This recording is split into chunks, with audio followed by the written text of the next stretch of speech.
Ngantwana. Yini baba? Kathi unathe njani? Iti yachisele baba ngizama ukuthi ngihubule ukuthi unatheke lula. Haya. Susungivuse ubuthongweni ngokuhubula iti.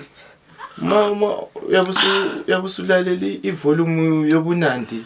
Uma unathi iti awumelanga ulalela ivolume yobunandi kuphela kumele unalele le volume yokuthi uhubula njani. Awuzasangisa kule bantu bemzini. Hayi baba anti ngezwa namhla kuphela uyachisa. Ayikela lo. Hayi zanchisa phela phela ngutshele. baba le. Zwana ngutshele. Kumele ngikufundise umsebenzi wokuwelda. La ukwazi ukuthi uyawelda ubusuzachaya ama-tender.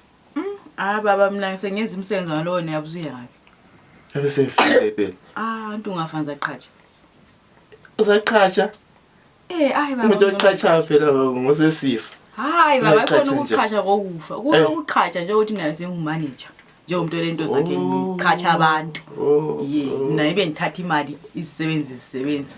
Njengoba uwedla nti umuntu uyabhadala kimi bona basebenza ukubamba umtchina kuphela. Ukuqhatsha. Yikho ukuqhatsha. Hayi khona ukuqhatsha kokufa. Ukabili ukuqhatsha. Alright. Hayi, ngiya-understand namdala sabe chayiti yakho. Athi ngiqedise yayipheke umuntu ololanga iyachisa okubi into ngihubule.